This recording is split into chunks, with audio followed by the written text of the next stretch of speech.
evitar cualquier interrupción. Asimismo, en caso de una emergencia, vamos a proceder a abandonar este recinto, tanto por la puerta principal como por la puerta que está ubicada aquí a mi izquierda.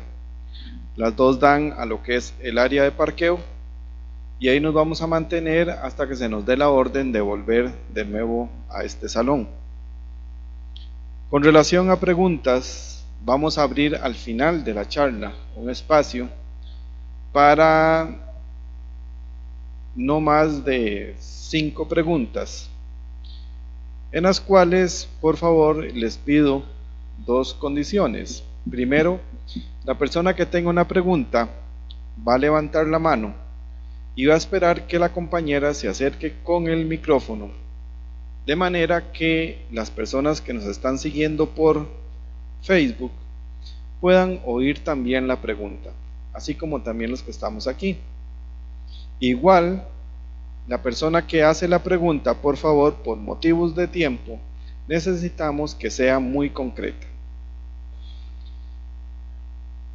De nuevo, reciban un cordial saludo de parte de la Junta Directiva del Colegio Profesionales en Ciencias Económicas, de parte también de la Dirección Ejecutiva y del Departamento de Desarrollo Profesional. La charla de hoy, calidad e innovación en las organizaciones inteligentes, está a cargo de don Emilio Chan Moya. Don Emilio es máster en Administración de Proyectos, consultor en temas de calidad, procesos y sistemas de gestión, auditor líder en ISO 9001, en Six Sigma Lean, así como también tiene experiencia docente en la Universidad Central, Universidad Latina, en el Instituto Centroamericano de Administración Pública, en el Instituto Tecnológico Costa Rica, así como en procesos de consultoría a nivel nacional e internacional. Antes de empezar la charla, contamos también con la presencia de don Fermi Mejía Canelo. Él es director del ICAP y tiene unas palabras para ustedes.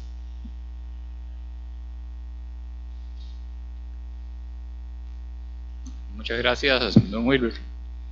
Muy buenas tardes, estimadas y estimados colegiados, invitados a esta charla, conferencia de esta tarde.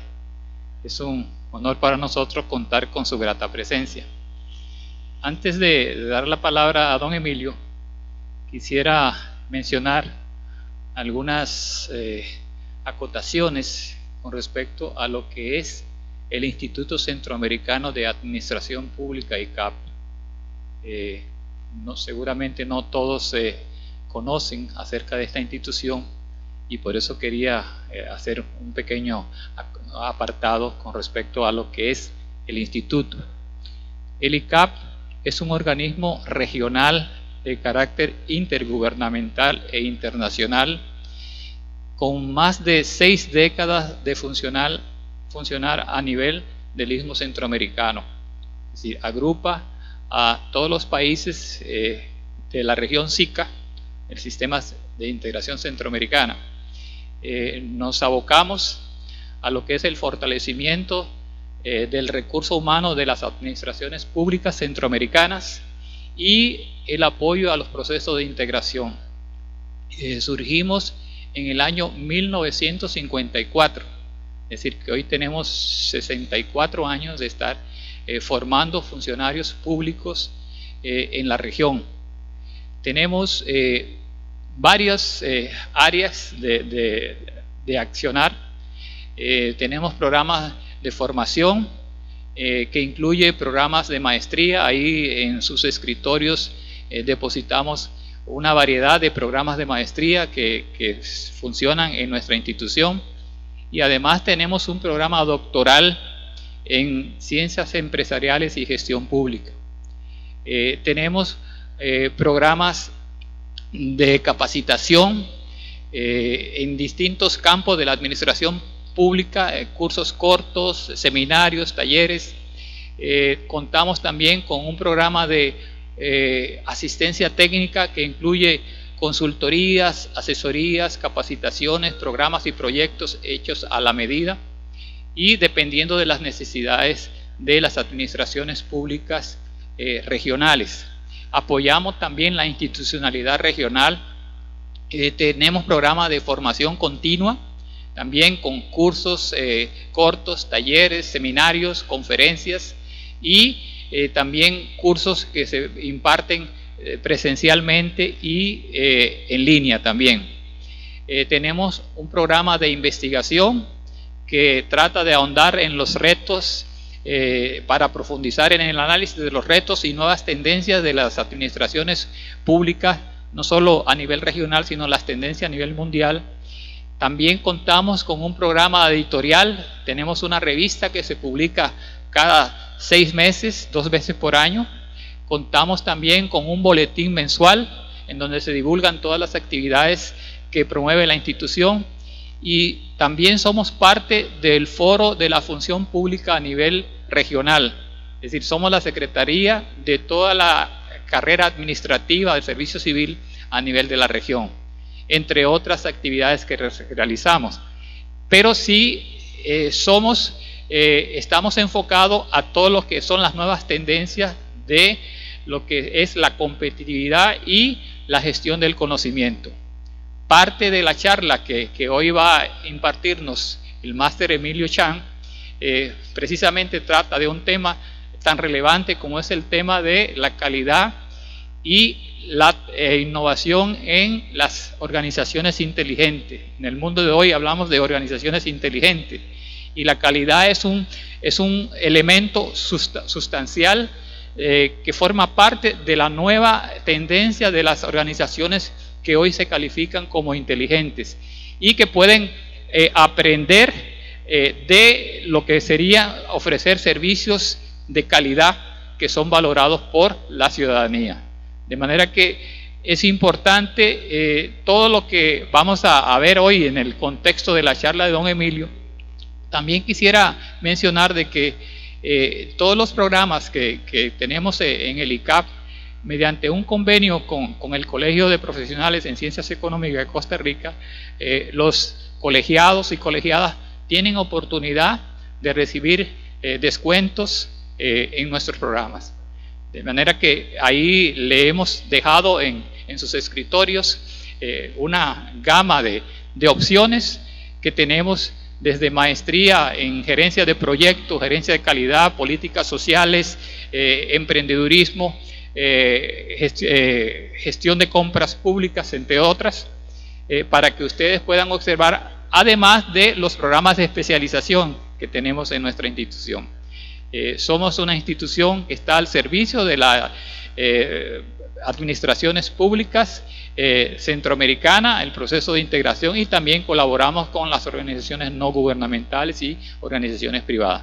De manera que un breve recuento de lo que es nuestra organización antes de que don Emilio pase con la charla principal. Muchas gracias y agradecemos su presencia esta tarde.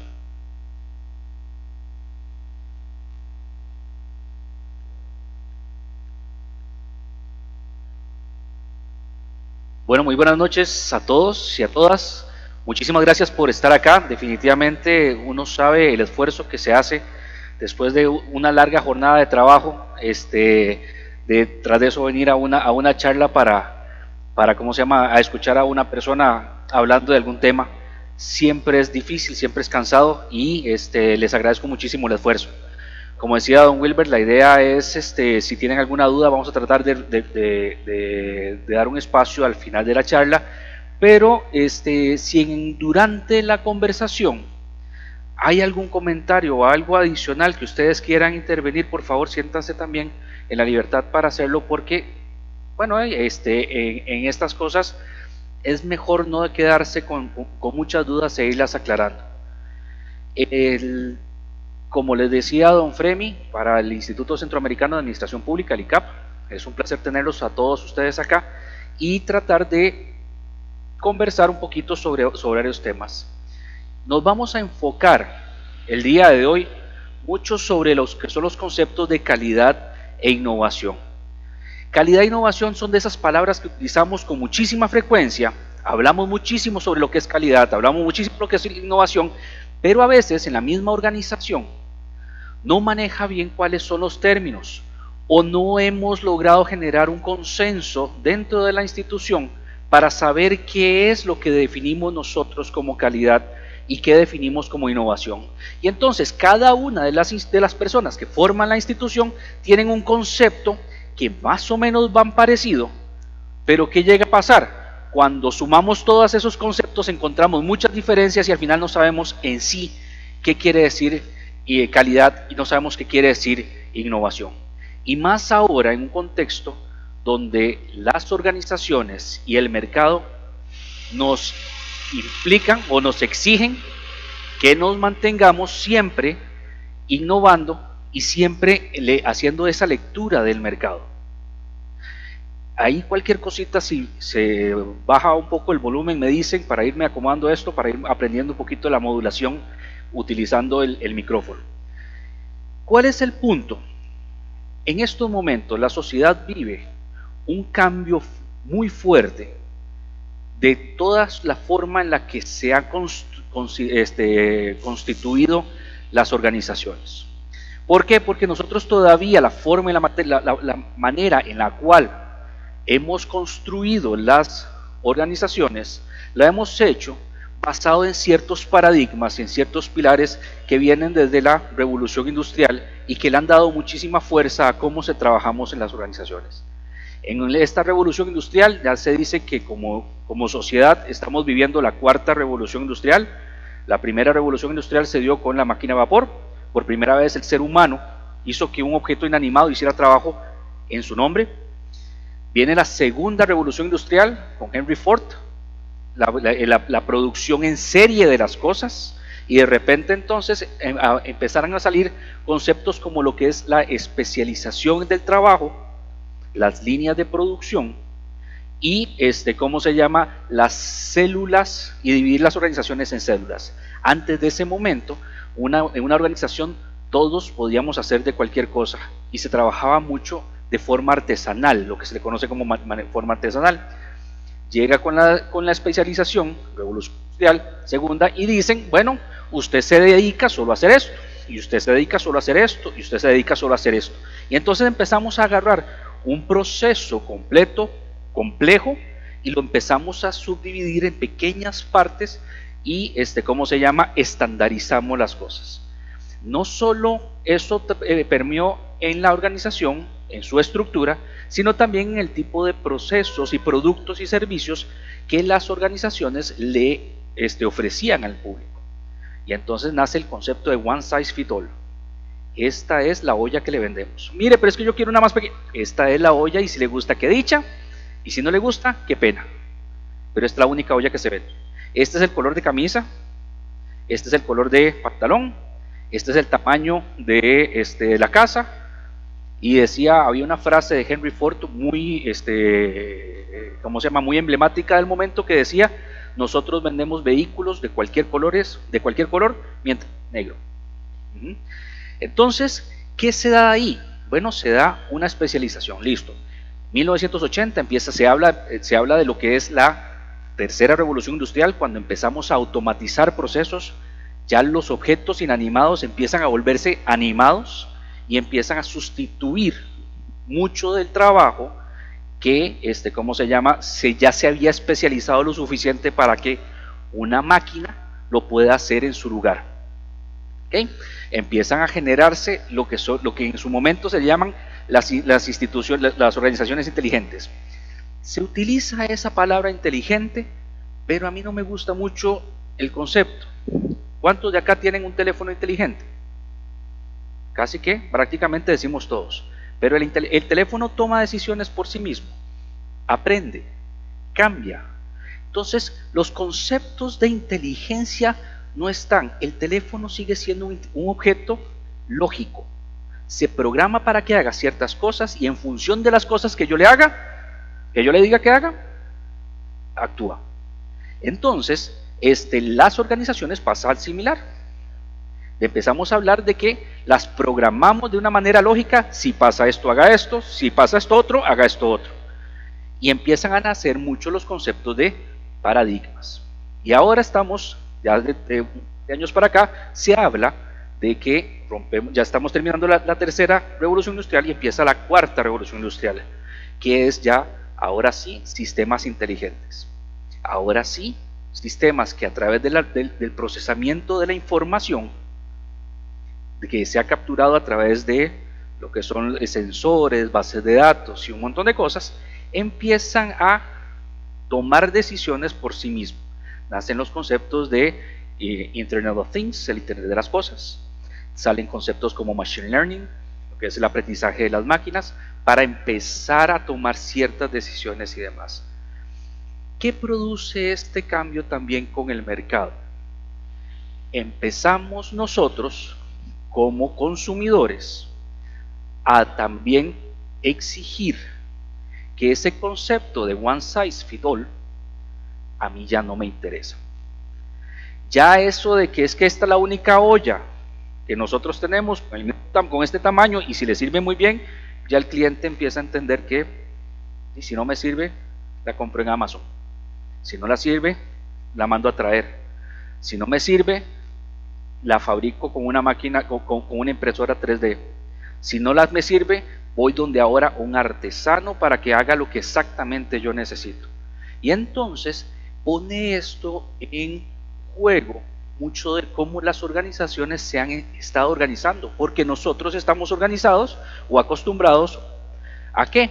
A los procesos estándar, a los procesos estandarizados, a generar un producto siempre igual sin importar quién es la persona que está al otro lado, sin importar quién es el cliente. Yo tengo mi proceso dice ¿qué es esto? Mi proceso dice que siga estos pasos, y si al otro lado la persona dice no, perdón, no me gusta, ¿cuál es la respuesta que damos? Uy, qué pena, este es el producto que tenemos. Y entonces vean en qué momento nos encontramos. Nos encontramos donde las organizaciones ya tienen que no solo transformarse sus productos y sus servicios, sino también empezar a cuestionarse cómo es que hacemos las cosas para podernos ir cumpliendo y satisfaciendo a las necesidades del cliente. Y satisfacer las necesidades del cliente le llamamos calidad.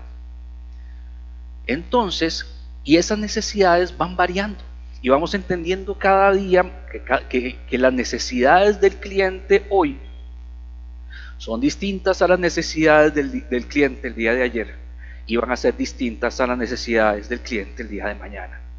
Por lo tanto, ¿cómo hago yo mis procesos? ¿Cómo construyo yo mi institución? ¿Para qué?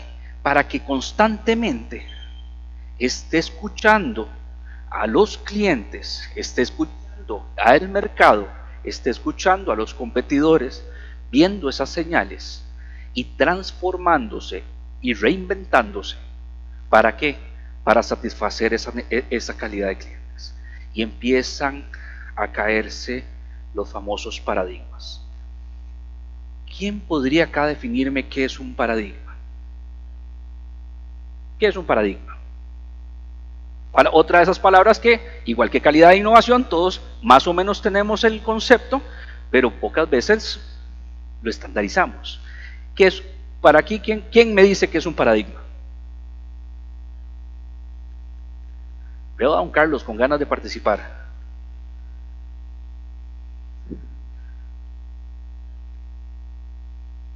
¿Qué sería un paradigma?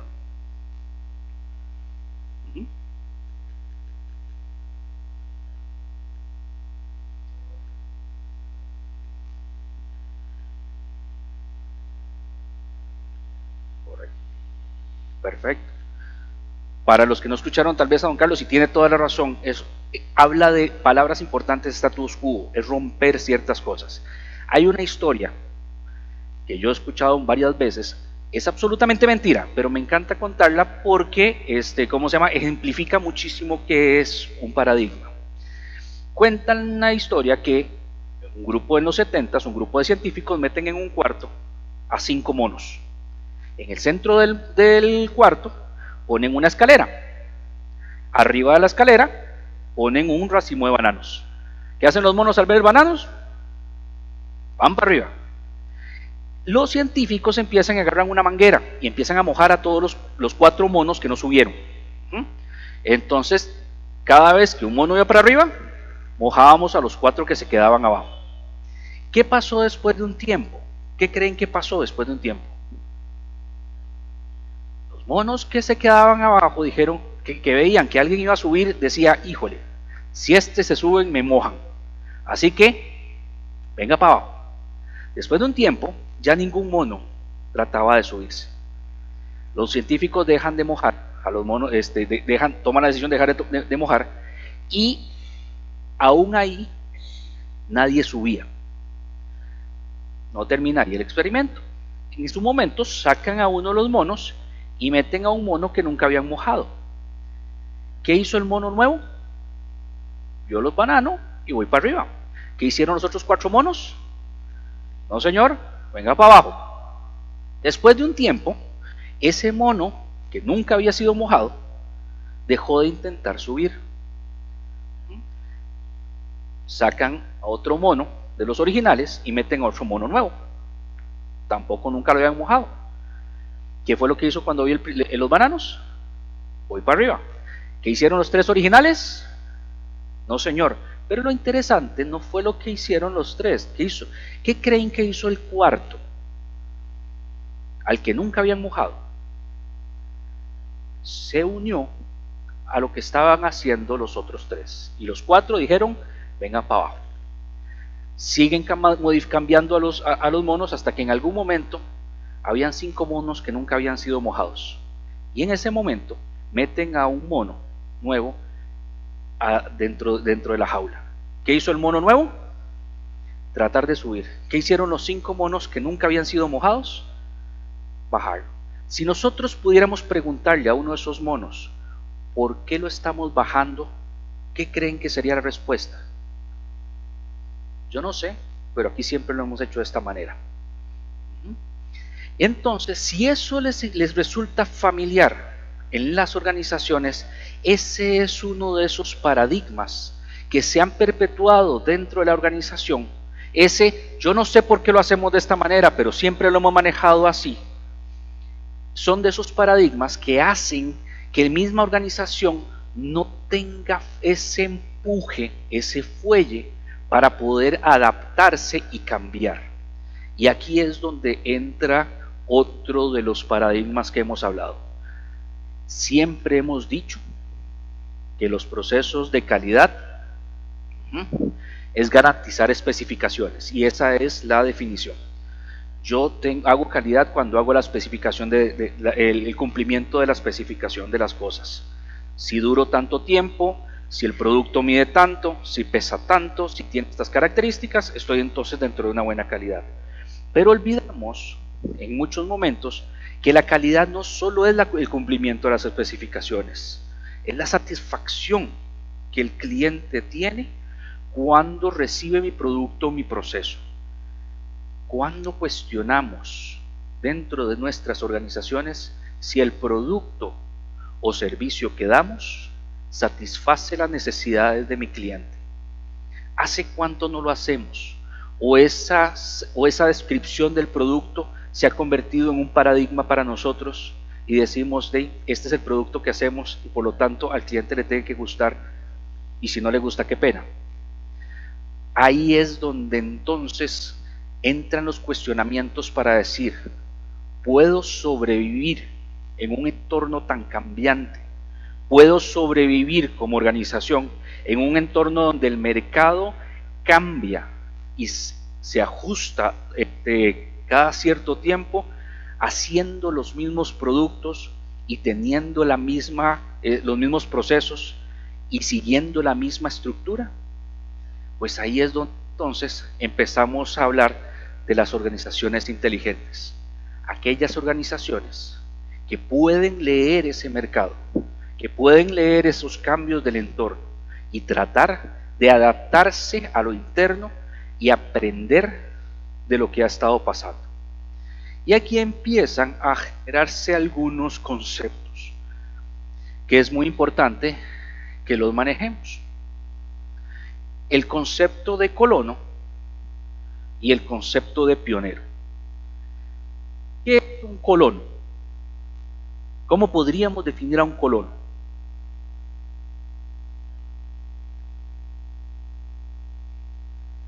¿Qué es un colono? Correcto. Un colono es alguien que llega a un lugar, y se estabiliza, empieza a crecer, hace, digamos, próspero ese lugar que está. ¿Cómo podríamos definir a un pionero? Alguien que se mueve a buscar algo donde nunca, que nadie sabe qué es. El colono llega a un lugar donde ya conocemos, que ya sabemos qué es, y trata de establecerse en ese lugar. El pionero busca llegar al lugar donde nunca nadie más ha ido, que ha hecho algo que nunca nadie más ha hecho.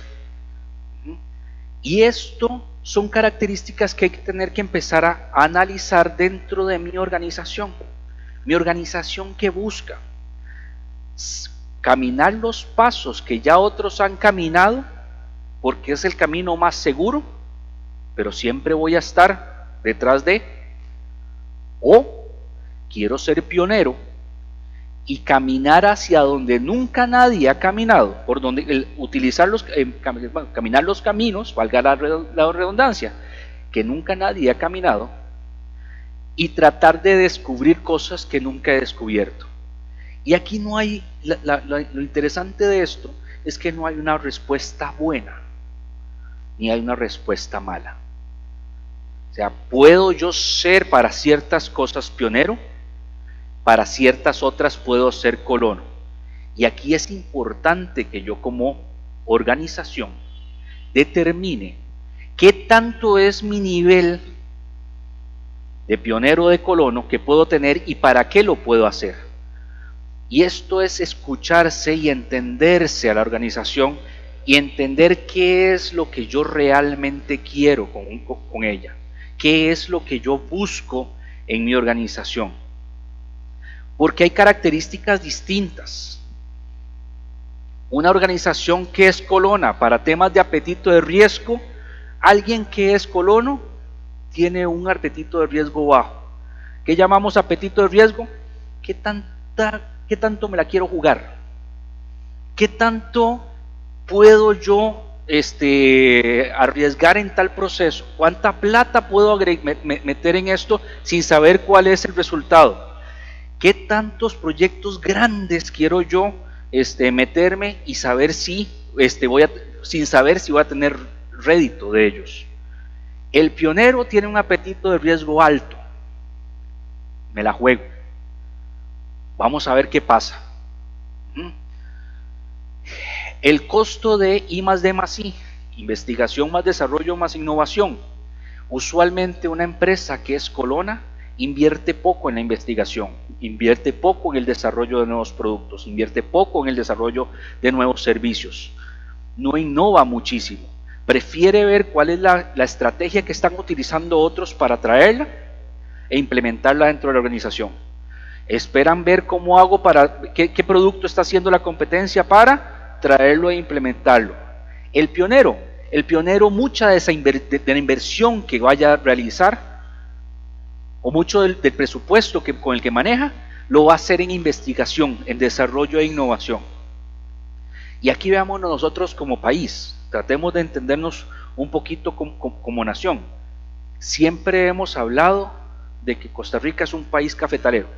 Dejó de serlo hace como 30 años, pero todavía está en nuestra mente que somos un país cafetalero.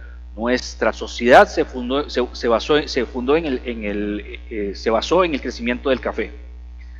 Ahora bien, ¿cuánta innovación, cuántos productos, cuántos servicios, cuánta tecnología se desarrolló que tiene que ver con el tema del café? ¿De dónde son las máquinas? ¿De dónde salen las máquinas que tuestan el café? ¿De dónde sale la tecnología para poder cultivar el café? Si nosotros somos un país cafetalero, pues uno diría, deberíamos tener ese conocimiento. Pero las máquinas actuales son alemanas, un país que no es cafetalero, pero que sí que hizo qué, le metió mucha fuerza al tema de investigación y desarrollo. Errores. Una empresa Colona tiene como meta: necesito evitar los errores. Los errores tienen como, los errores son malos, me cuestan plata, me cuesta reputación, tengo que eliminarlos. Una empresa pionera ve los errores como una oportunidad de aprendizaje. ¿Ok? Sí, metimos las de andar, pero ¿de qué aprendimos de eso y cómo hacemos una modificación de ese proceso? ¿Ok? Y vean que estas cositas no son solo filosóficas, es también hay que entender cómo eso yo lo aplico dentro de mi organización. Esto implica que si yo quiero ser pionero y alguien comete un error, no puedo mandarlo a la pared de fusilamiento y mandarlo a matar. Es ver que es la persona que cometió algún tipo de error, nos explique, haga el análisis y que nos retroalimente para ver cómo hacemos las cosas mejores, qué aprendimos de eso. La capacitación en una empresa, Colona usualmente está enfocada a habilidades técnicas.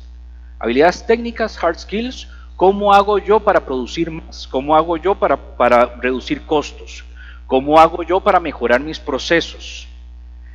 La capacitación de las empresas, de las empresas pioneras tienden más a desarrollar habilidades blandas, como cuál: negociación, liderazgo,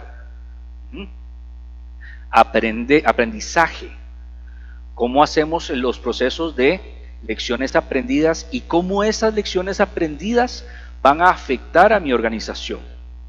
Y en el tema de calidad, usualmente las empresas Colonas ven la calidad como el cumplimiento de las especificaciones.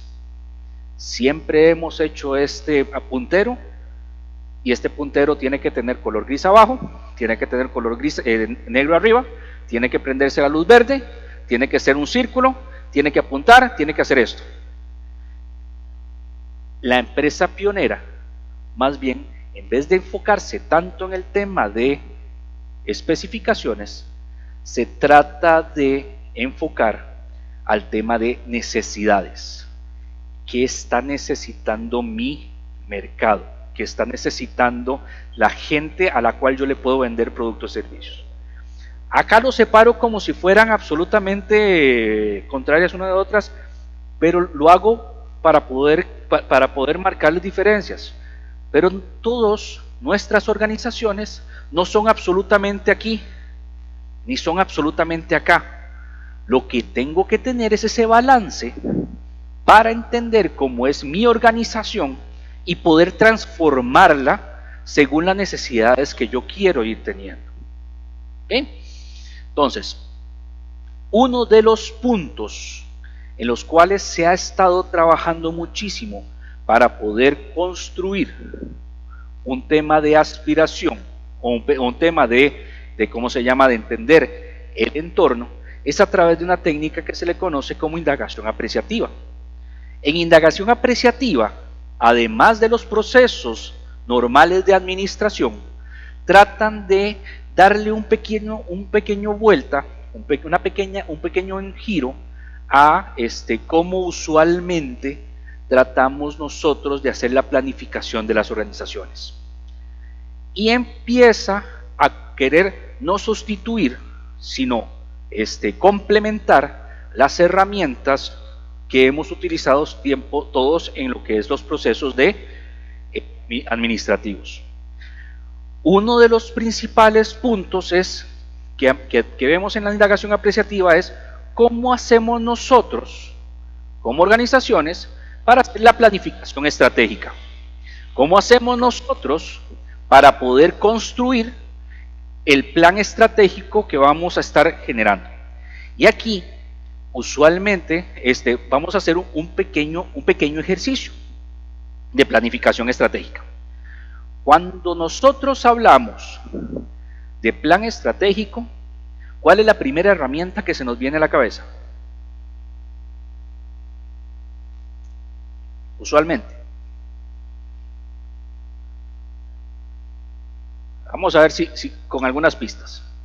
Cuando vamos a hacer un planeamiento estratégico, ¿cuál es la primera herramienta que tenemos que hacer? El FODA. Y el FODA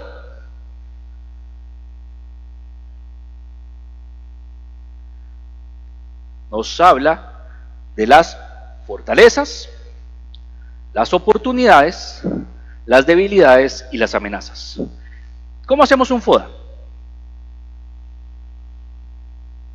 La lluvia de ideas en cada una de ellas, y después de que hacemos esa lluvia de ideas y las tenemos ahí, empezamos a analizarla y generamos una estrategia en función de eso, ¿verdad? Más o menos por ahí es que trabajan la mayoría de los FODAs. Entonces voy a pedirles a ustedes que me crean y voy a darles acá hacer un FODA rápido mío. Bien, acá no me queda otra que pedirles nada más paciencia y que me crean, porque no tengo para enseñarles evidencia. Pero digamos que en fortalezas y oportunidades son internas, debilidades y amenazas a nivel externo. Una fortaleza que yo creo que tengo es la administración de proyectos. ¿Por qué creo que es una fortaleza? Tengo una maestría en ello, tengo más de 10 años de trabajar en administración de proyectos, me encanta trabajar en administración de proyectos y además siento que tengo habilidades para realizar eso. Entonces, creo que es una fortaleza. Tengo la formación, tengo la experiencia, tengo habilidades para hacerlo. Y además, me gusta. Oportunidades. Leyendo un poquito el mercado, creo que hay poca competencia. ¿Por qué? Porque aunque hay mucha gente que está haciendo proyectos, o están haciendo proyectos pero no tienen la capacitación, la formación, o tienen la formación pero no tienen la experiencia, o tienen la experiencia, tienen la capacitación pero no les gusta, o no tienen habilidades para administrar el proyecto, o los que tienen competencias, habilidades y les gusta hacerlo, están hasta acá de trabajo administrativo y no tienen tiempo para hacerlo. Entonces, ¿qué me dice eso? Hay una oportunidad en el mercado para colocarse como administrador de proyectos.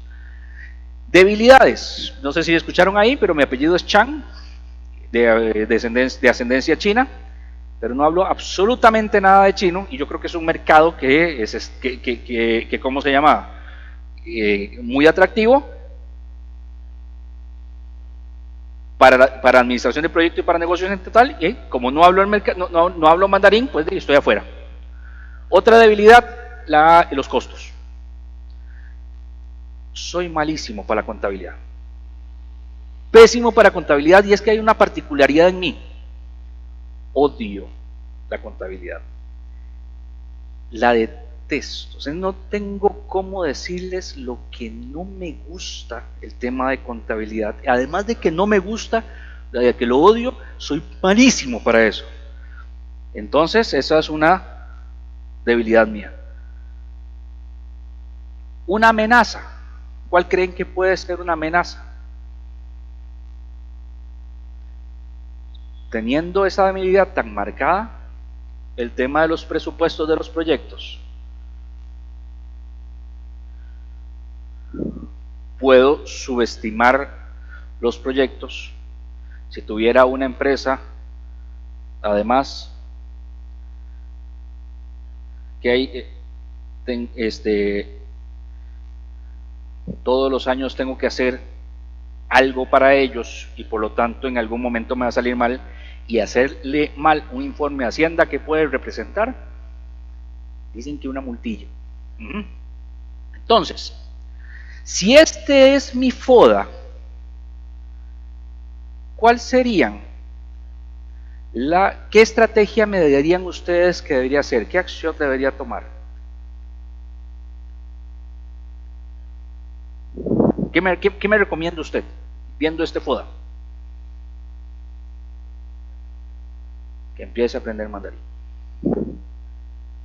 que empiece a aprender contabilidad,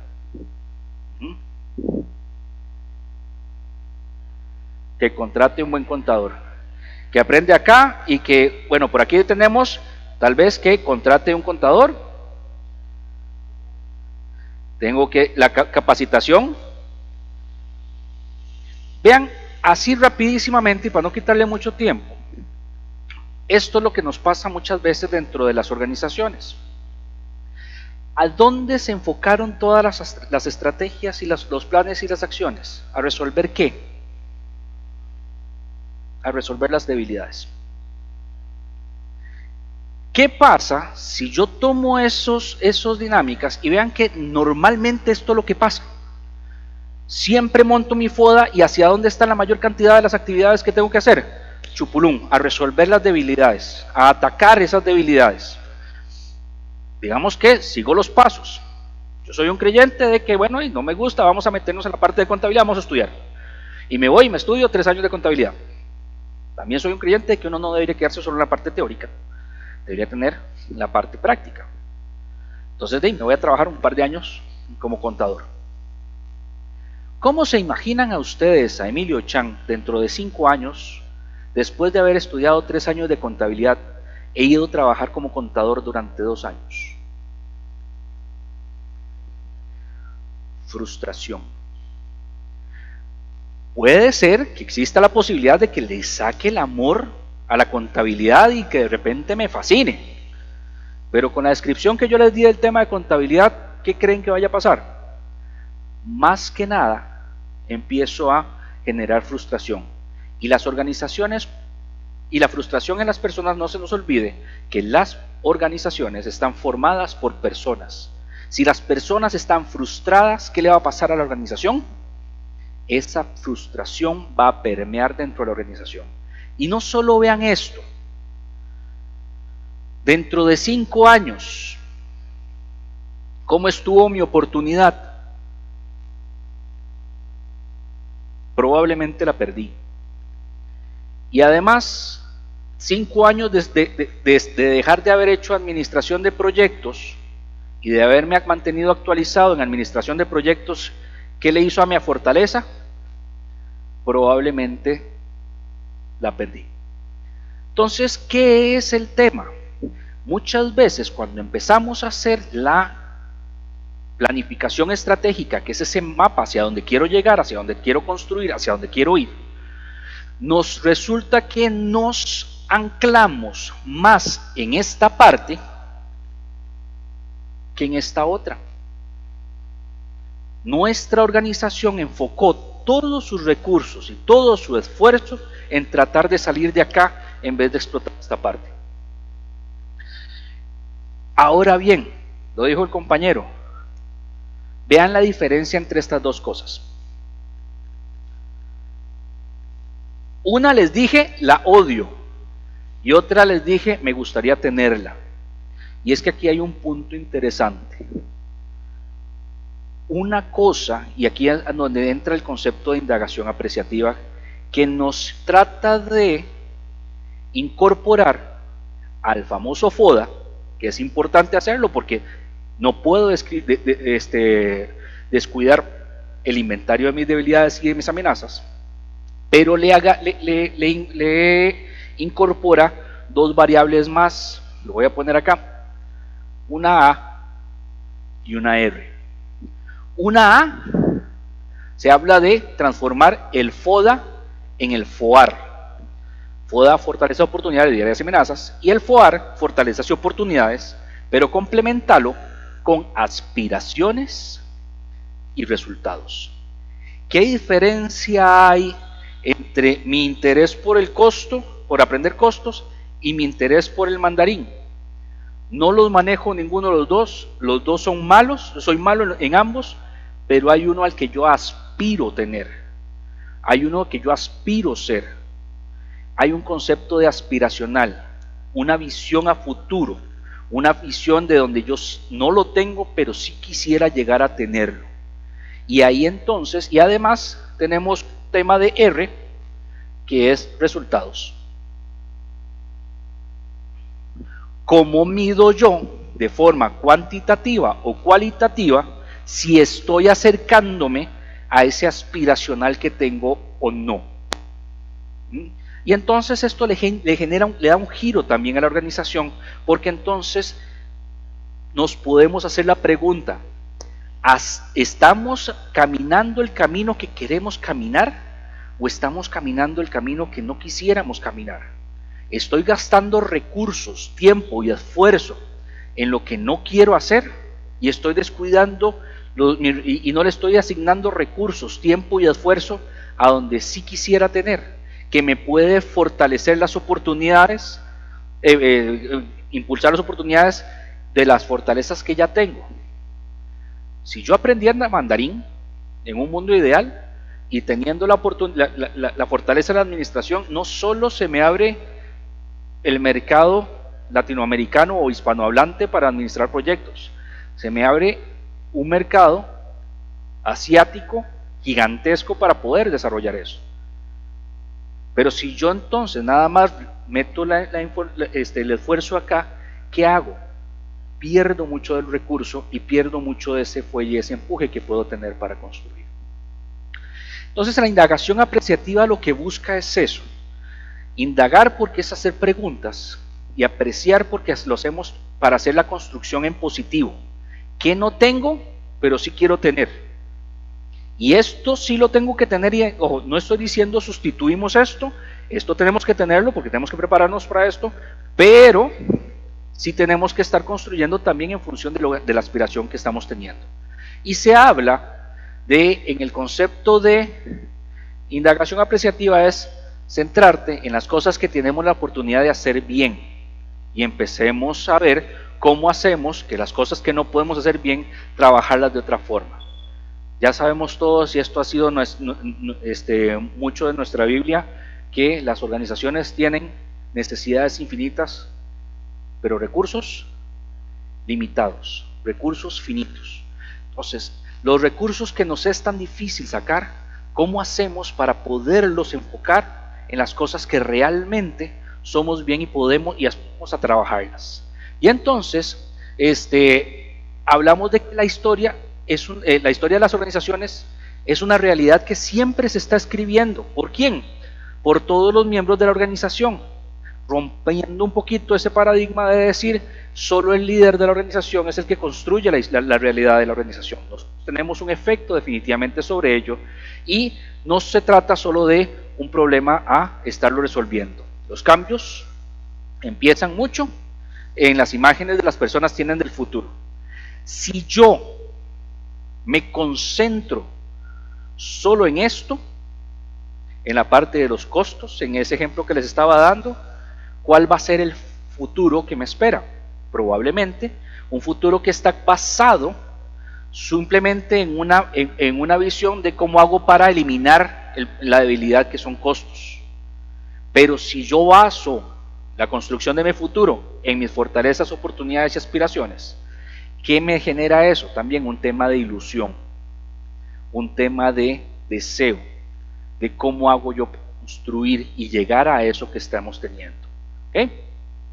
Entonces, si nosotros tratamos de anticipar todas las habilidades y tratamos de anticipar el futuro y lo enfocamos siempre en esas guías y construimos acciones que guíen, que nos hagan caminar sobre eso que queremos construir, ese aspiracional, entonces los enfoques de la organización empiezan a cambiar.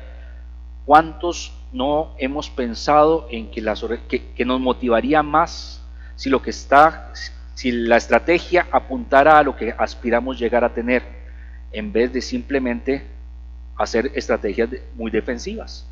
En el tema de indagación apreciativa, tratamos entonces de construir en positivo. Positivo no es solo estar felices. Yo sé que la imagen dice eso. Positivo no es solo bueno.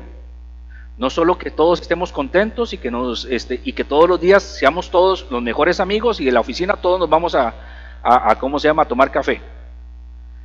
Construir en lo positivo es construir sobre las aspiraciones. Y aspiraciones pueden llegar a ser: quiero hacer una penetración a tal mercado. Quiero lograr sacar un nuevo producto. Quiero sacar un nuevo proceso. Quiero satisfacer una necesidad nueva. Quiero traer a Costa Rica tal solución. ¿Okay? Esa es la construcción en positivo. No es todo solo felices, sino en qué sí queremos estar haciendo. Y se habla en indagación apreciativa de lo que se le llama las 4Ds. Descubrir qué es lo que queremos, soñar en eso, diseñarlo y construir ese destino al que queremos tener. Un 4Ds, como la mayoría de las cosas, también porque se hablan en inglés. Discovery, Dream, Design and Destiny. Entonces, en la parte de descubrir, lo que queremos es ampliar un poco el marco el marco de nuestras posibilidades. Dejar de ver que nosotros somos una empresa que hace tal cosa, o dejar de pensar simplemente que nosotros hacemos un chunche o damos un servicio.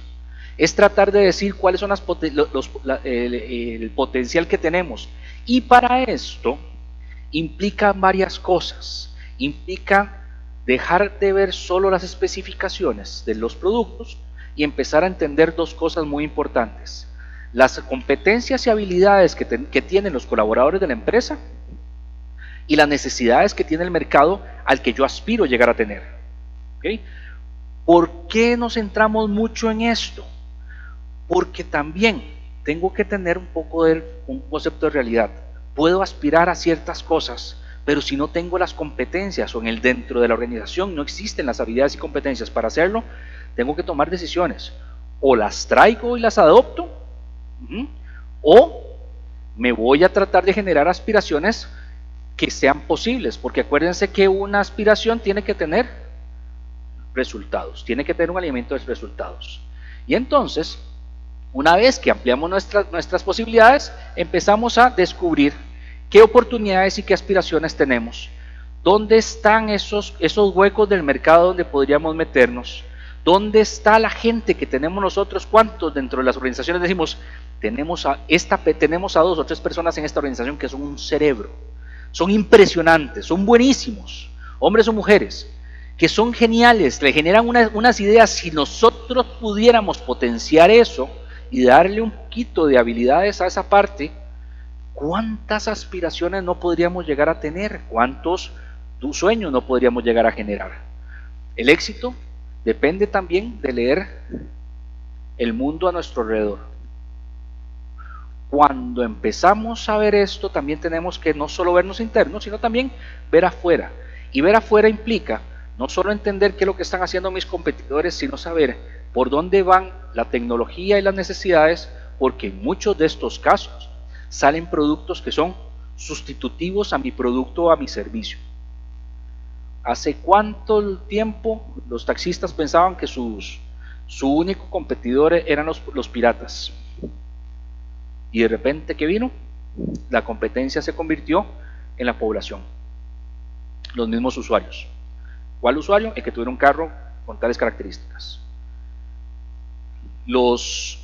Se empezaron a generar monopolios en la parte de hotelería, y entonces se empezaron a generar grandes conglomerados de hoteles, y de repente, ¿qué pasó en el mercado? Airbnb. Gente que alquilaba simplemente su casa o una habitación. Y entonces, ¿qué pasa? Eso genera un reacomodo de las cosas, y esto es un poco de lectura de qué es lo que está pasando en el mercado. ¿Y cómo se va a comportar ese cliente? ¿Va a aceptar el producto? ¿Quién se esperaba, en ejemplos como estos que estoy diciendo, una defensa tan a ultranza de la población a un Uber? Sin meternos en una discusión de si es bueno, si no es malo, si es legal o no es legal, pero ¿quién esperaba esa defensa a un servicio como estos? Entonces, hay que entender qué es lo que está buscando el cliente, ese mercado cambiante. Soñar es empezar a construir el cómo podría ser, imaginarlo ya hecho. Y una de las primeras cosas que se hablan en los procesos de soñar es tratar de no meter restricciones. En esta etapa tratemos, si lo vamos a hacer, de soñar en ese futuro sin restricciones. ¿Okay? ¿Por qué? Porque cuando vayamos si empezamos de un solo a poner restricciones a mi sueño, ¿qué lo empiezo a hacer? Lo empiezo a condicionar. Uy, es que el próximo año necesitamos empezar un proceso donde vayamos a reinventarnos como organización. Pero acuérdense que no podemos hacer movimientos de personal. Pero acuérdense que no podemos perder la certificación de calidad. Pero acuérdense que tenemos que cumplir con esto. Pero acuérdense que ya tenemos un contrato. Pero acuérdense que ya tenemos compromisos. Pero acuérdense que la junta directiva. Pero acuérdense que lo que dije el gerente. Y después de todas, acuérdense de todas estas restricciones. No, mejor quedémonos como estamos. La verdad es que están funcionando las cosas bien. Ya, en esta etapa no es un momento para empezar a meter restricciones. Es soñar en eso que queremos. Muy con los pies en la tierra, basado en qué tenemos, cuáles son las competencias y habilidades que poseemos, pero también y qué es lo que quiere el mercado. Pero empecemos a soñar. En el momento donde empiezan, ya finalizamos, ya tenemos el sueño, ya visualizamos el producto que queremos tener. Listo. ¿Qué viene aquí? Empezar el diseño. ¿Cómo es que hacemos para que ese sueño lo podamos alcanzar? Ya ahí empiezan a generarse y empiezan a llegar las diferentes restricciones que podemos estar teniendo dentro del mercado. Ahí ya empezamos a decir, híjole, es que sí, el sueño fue lindísimo, pero el presupuesto no da, la plata no da, la regulación no da. Entonces empiezan los procesos de pensamiento a cómo hago para que sí dé y qué sí podría hacer para que pase. Empezamos a ver las restricciones, no solo como las cosas que me impiden lograr el sueño que pensé, sino vemos las restricciones como obstáculos que debemos de ver cómo hacemos para cambiarlo. Y empezar a decir, bueno, es que no podemos hacer esto porque el presupuesto, listo, ¿cómo hacemos para que sí se pueda? ¿Cómo hacemos? Porque acuérdense que esto me guió algo muy importante, que se llama un tema de aspiración. Nació de esa aspiración. Aspiración en lo que no tengo, que sí quiero tener, que sí quiero lograr. Entonces ahí empiezan a generarse las propuestas. Y las propuestas es importantísimo que las empecemos a construir desde una perspectiva de construcción colectiva, participando a todos los miembros de la organización que se pueda. Porque las visiones compartidas no se generan solo a través del discurso. La visión compartida de la organización se logra con la participación de la gente. Entonces, abrimos canales y abrimos momentos para poder generar esto. Vimos que al inicio de la charla, que habían ciertas palabras que nosotros como organización todos tenemos aproximadamente el mismo concepto, pero cuando nos ponemos a hablar nos dimos cuenta que el concepto era diferente, como calidad e innovación. Bueno, ahora imagínense en el concepto de la aspiración. ¿Qué tal si yo les digo, bueno, la aspiración a partir de ese momento de la empresa es tal? ¿La compran ustedes o no la compran? Probablemente no. Pero si ustedes participaron en la construcción de la aspiración, la hacemos propia, la empezamos a construir como organización y ahí es donde empezamos a generar esto. En el diseño es importante el concepto de las lluvias de ideas. Fomentar la lluvia de ideas, pero fomentarla desde una perspectiva en la cual todas las ideas, o más bien tengo que fomentar la mayor cantidad de las ideas posibles, generar ambientes y espacios de respeto. Y esto a veces, lo tiro ahí un solo el punto, es uno de los principales desafíos que tenemos nosotros los costarricenses. Cuando hacemos un proceso de lluvia de ideas, lo primero que viene es la chota, viene la burla. ¿En qué momento se te ocurrió esto? ¿En qué momento dijiste tal cosa? ¿Cómo se te ocurre decir esto? Y el problema de eso es, si a mí me llega alguien y me dice, de ahí, ¿en qué cabeza se te ocurrió hacer eso? ¿Cómo creen que va a ser la siguiente participación mía? Entonces, dentro de los procesos de diseño hay que generar un ambiente que propicie que todos los colaboradores puedan dar sus ideas y se sientan respetados. Hago un pequeño paréntesis. No necesariamente que todos den la opinión implica que tenemos que aplicar todas las ideas que todo el mundo dijo. ¿Okay? Y esto también es importante hablarlo en esta etapa para que la gente y la organización sepa, tenga claras las expectativas. De ahí, ¿por qué no le dieron pelota a mis ideas? Porque tal vez en ese momento no había recursos o no estaba dentro de las prioridades. Pero si la gente no sabe eso, no participó en esa parte, ¿qué va a pasarle? Va a inhibirse en el siguiente momento donde nosotros necesitemos otra vez las ideas. Muchas organizaciones generan procesos muy fuertes de innovación, abriendo bancos de ideas, escuchando las ideas de los colaboradores, generando todo eso, pero no les explican bien a todos los colaboradores cuál es el proceso que se va a seguir y que en algún momento hay que hacer una priorización de esas ideas. Y nadie dice, y no se explicaron cómo se iban a priorizar esas ideas y cómo se les iba a dar fuerza a esas ideas. ¿Qué pasa? El próximo año, cuando se dé otra campaña de innovación y de generar ideas, ¿qué van a hacer los colaboradores? No, muchas gracias, la vez pasada di 25 ideas y nunca me dieron pelota. Entonces, en este diseño hay que generar toda esa estructura. No puede ser dejada tan al azar, hay que pensarla muy bien. ¿Cómo las recopilamos? ¿Cómo las analizamos? ¿Cómo las priorizamos? ¿Cómo las comunicamos? ¿Cómo involucramos a las personas que tienen las ideas dentro del proyecto? ¿Y cómo le decimos a la gente que no fueron seleccionadas, las ideas que no fueron seleccionadas, cómo le damos la retroalimentación a la persona? No es que tu idea fuera mala, no es que tu idea pasara, es que pasó esto y estos eran las propuestas que se tenían que generar. Una vez que nosotros hacemos ¿cómo se llama? El diseño, empezamos a hacer el destino. ¿Cómo será? Empezamos a concretar personas, estructuras y procesos. Y este es un proceso que se mantiene continuo dentro de la organización. Este es un proceso que una vez que ya descubrimos las necesidades, que soñamos ¿cómo se llama? Que soñamos con ese sueño, generamos ese sueño, diseñamos, generamos este destino, modificamos la organización, metimos las estructuras que se tenían que agregar, modificamos las prácticas, modificamos los procesos. ¿Qué hacemos? Comenzamos de nuevo porque el mundo ya cambió otra vez. Y entonces, vean que esta parte, aquí es donde entra el desafío de la innovación y la calidad en las estructuras. El mundo cambia cada segundo. No podemos esperarnos, o no podemos poner procesos tan rígidos que yo tenga que llegar a decir, híjole, es que necesito hacer este proyecto porque en el plan quinquenal de hace 5 años dijimos que teníamos que hacer eso. Y de ahí está escrito, y si no me cae la Contraloría, y me cae auditoría, y me cae calidad, y me cae esto, y me cae esto otro. Pero ahí estaba escrito hace 5 años, entonces, bueno, ¿qué pasó? De hace 5 años a hoy, el mundo es el mismo. Muy probablemente no lo es.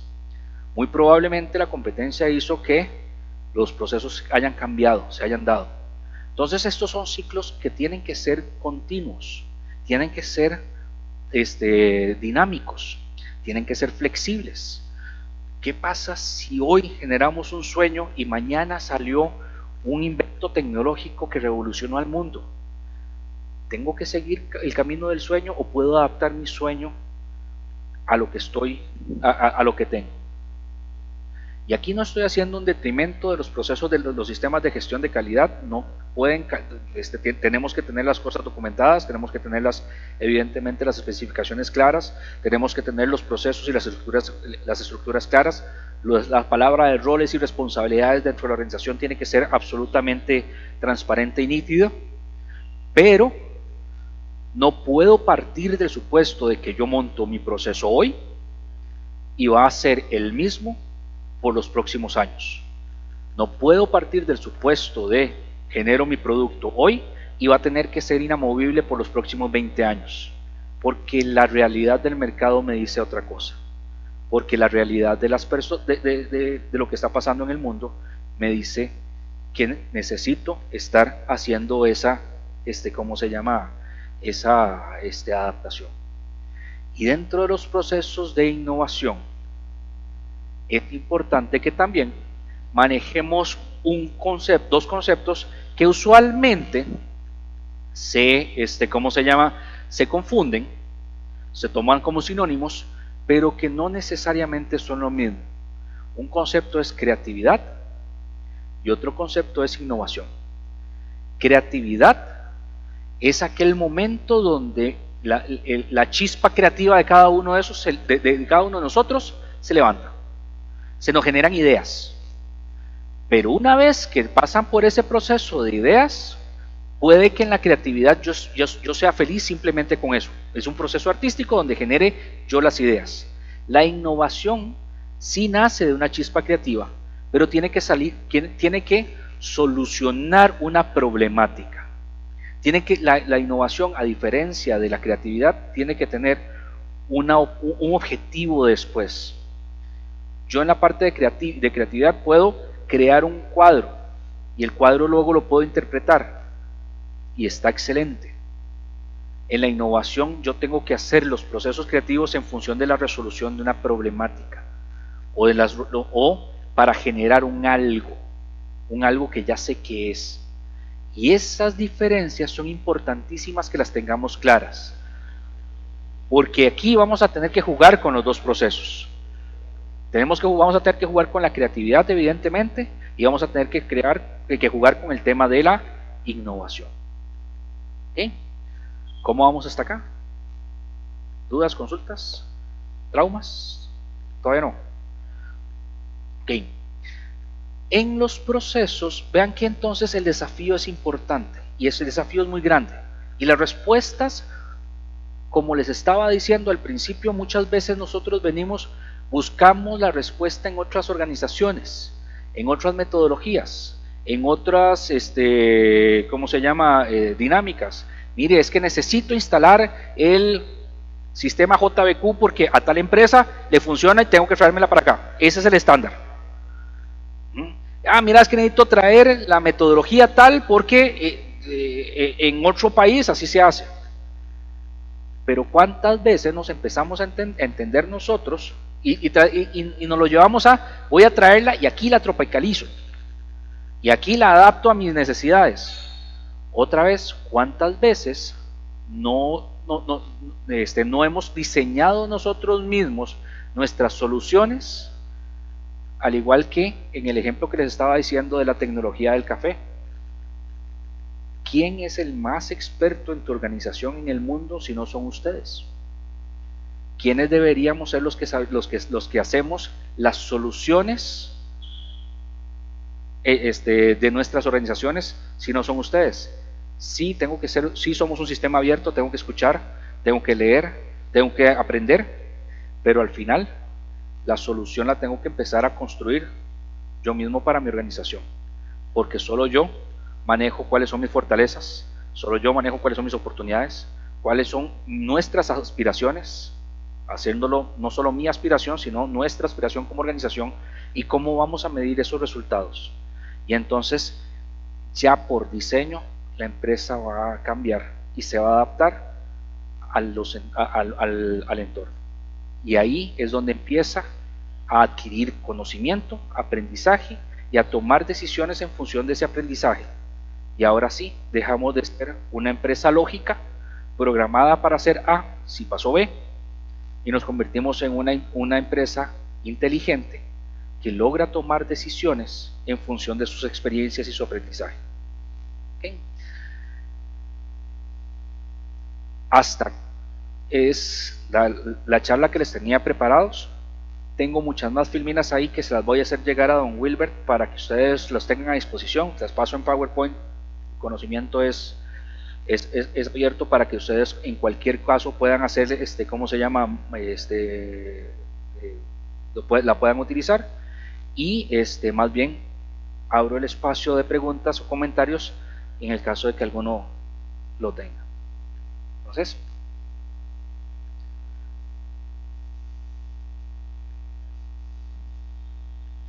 no sé si hay algún comentario, alguna pregunta.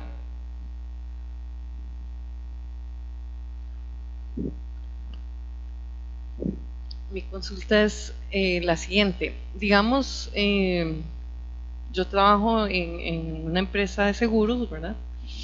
Y obviamente que ahorita el ataque es brutal porque la competencia, ¿verdad? Todo el mundo está viendo cómo capta la mayor forma del mercado.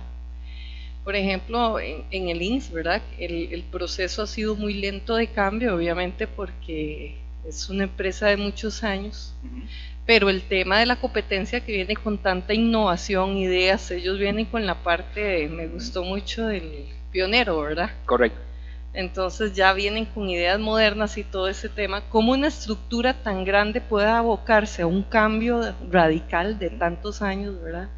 Para poder llegarse a afinar de manera de que pueda ser competente, ¿verdad? Correcto. Sí se está en ese proceso, pero es un tema bastante fuerte, ¿verdad? Y muy lento, obviamente. Yo en organizaciones como estas, con las que he tenido tal vez experiencia, la primera pregunta que me hacen es, bueno, pero es que, ¿cómo me adapto yo al cambio? Y yo la primera pregunta que les tiro es, qué pena responder una pregunta con otra pregunta, pero la primera pregunta que yo les tiro es, ¿tenés procesos robustos para escuchar a los clientes?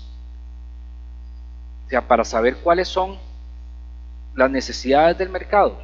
Y si los tenés procesos robustos para que esas necesidades modifiquen tus productos y modifiquen tus procesos. Porque en la mayoría de los casos, las organizaciones dicen, claro, yo tengo el buzón de sugerencias y perfecto. ¿Y qué le haces con ese buzón? ¿Qué pasa cuando alguien mete una sugerencia? ¿Qué pasa? No, pues se queda ahí, se registra en un Excel y listo. Se presenta a la siguiente junta directiva. ¿Cuándo se dio un proceso de análisis para ver si esa sugerencia de ese cliente era lo suficientemente válida para que podamos generar un nuevo producto o un nuevo servicio? Y por lo tanto necesitamos generar un nuevo proceso dentro de la organización para convertirlo en algo cíclico y sostenido. Entonces ahí está el punto, porque puede ser que nosotros mismos no tengamos las herramientas para escuchar a nuestros clientes. Y escucharlos, como les digo, no es solo mándenme en un correo con sus comentarios. Escucharlos es que a tomar acción en función de esos comentarios. Muchas gracias.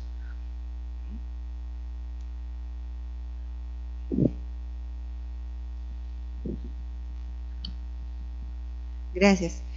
Más que todo es un comentario porque creo que todos lo hemos vivido a la hora de hablar y ver todo un análisis de FODA, con el entusiasmo de emprender algo diferente en la empresa.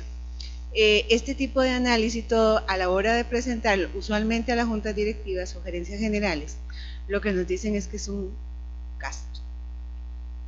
gasto, ¿verdad? ¿Por qué? Porque mientras que hacemos todo el análisis y muy bonito, ¿verdad? El entusiasmo, el ánimo, sí, pero eso representa un gran gasto que vamos a ver a un futuro, no sé, mediano o largo plazo. Entonces, la parte de cultura de organizaciones, eso pesa mucho porque llegamos a chocar con pared, como decimos, ¿verdad? Cuando vamos con entusiasmo a hacer algo, alguna estructura innovadora para dar un mejor servicio, para dar respuesta a una necesidad de un cliente, y de la parte de organización nos dice, no, espérese un momentico, mejor espérese que tengamos ya una fortaleza económica y ahí sí podríamos entonces empezar a valorar ese tipo de análisis. Correcto. Entonces creo que eso a veces es donde viene la parte de frustración, ¿verdad? Que nos ponen a hacer otras cosas que tal vez no queríamos o no queremos en la parte de organización y la queremos ver con otros ojos, con otras actividades, pero sí, eso creo que nos cuesta mucho. Yo coincido con usted. Uno de los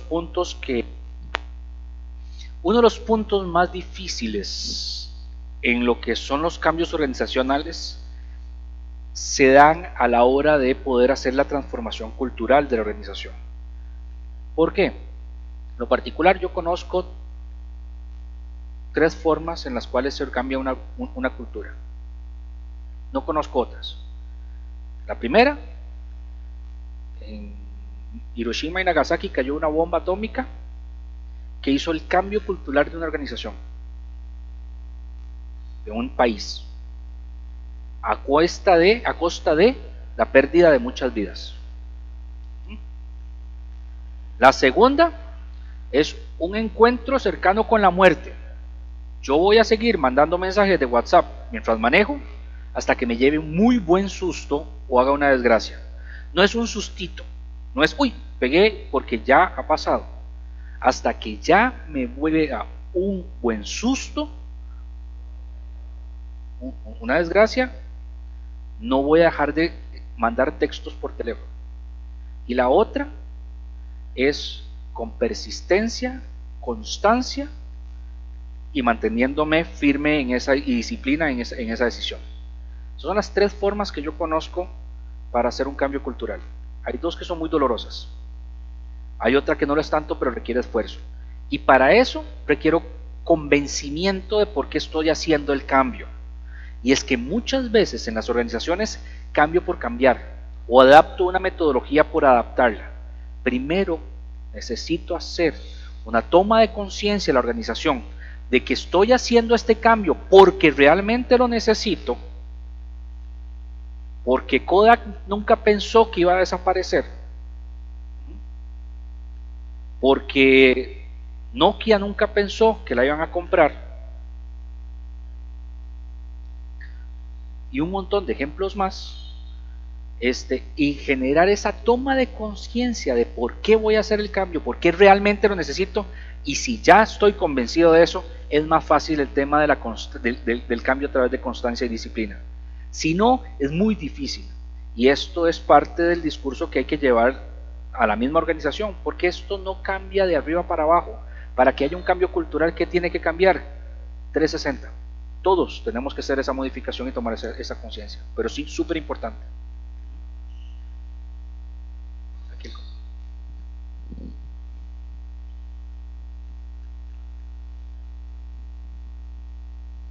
Gracias, buenas noches.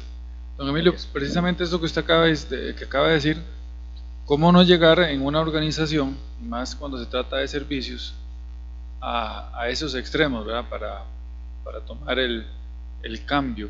Si es complicado, y repito, como se trabaja con servicios, porque el ejemplo que da usted al principio, que es el producto que damos, y ese es el que hay, y así se recibe, más cuando es, como en el caso mío, en el sector público, pues así se recibe y no hay dónde más irlo a buscar y punto. Pero el espejo en el que nos reflejamos obviamente son las personas, y en el caso, yo que trabajo en recursos humanos, son compañeros, y existe esa unión que no nos van a decir de usted está trabajando mal, o si lo van a decir a las espaldas. Entonces es un poco más complicado para nosotros decir, no, este es el momento de dar el golpe en la mesa y tomar un cambio de innovación. Puntualmente, ¿cómo hacemos nosotros para darnos cuenta que es el momento de innovar y de hacer un cambio en la forma de dar el servicio? Okay.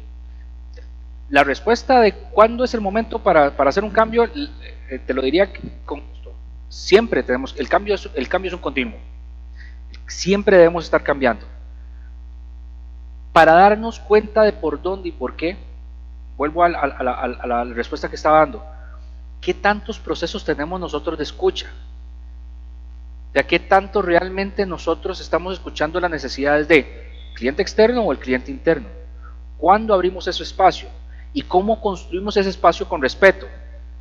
¿Cómo en respeto de no me voy a burlar ni además no voy a tener represalias? ¿Okay? Y aquí un poco el ver cómo hacemos para migrar de esa parte colona a esa parte pionera donde yo tengo un mayor apetito de riesgo y puedo jugármela para hacer ese cambio. Un tema de convencimiento. ¿Cómo lo sé comercialmente? ¿Cómo está mi participación de mercado? ¿Estoy perdiendo participación de mercado? ¿Qué pasó en el entorno para que hiciera que yo esté perdiendo esa participación? Hay nuevos competidores, hay nuevos productos competencia directa o productos competencia sustituta. Hay cambios tecnológicos que hicieran que se revolucionara la información, que los procesos de comunicación son distintos. Entonces, al final tenemos que recordar que la parte del bottom line de los estados financieros y la parte de ventas son resultados ¿de qué? De un montón de cosas. Estoy escuchando esas variables. sé cuáles son esas variables. Y a partir de ahí, eso es lo que me empieza a dar la respuesta. A veces nos quedamos todavía mucho en el trabajo muy operativo y cada vez estamos dedicándole menos tiempo a la parte de análisis como organización. Y esa es una habilidad que estamos perdiendo y que necesitamos ver cuántos reportes generamos en nuestras instituciones por día. ¿Cuántos de esos reportes me ayudan a tomar decisiones? ¿Cuál fue la última decisión que se tomó en función de uno de esos reportes que hicimos? Si no tomamos decisiones en función de esos reportes, ¿ese reporte sirve? Y entonces esas son las preguntas que tengo que empezarme a hacer en la organización. ¿Cuántos recursos estoy tomando yo, estoy utilizando solo por estrategias defensivas? Y de ese recurso, ¿cuánto estoy dejando de meterle a esta parte?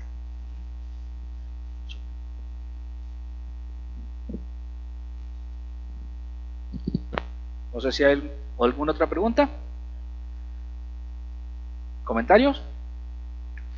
Bueno, si no hay más preguntas, les agradezco, como les dije al puro inicio, la atención. Como les digo, valoro muchísimo que hayan estado acá. No es fácil, sé el esfuerzo que están haciendo y les agradezco muchísimo la atención durante esta capacitación. Muchísimas gracias.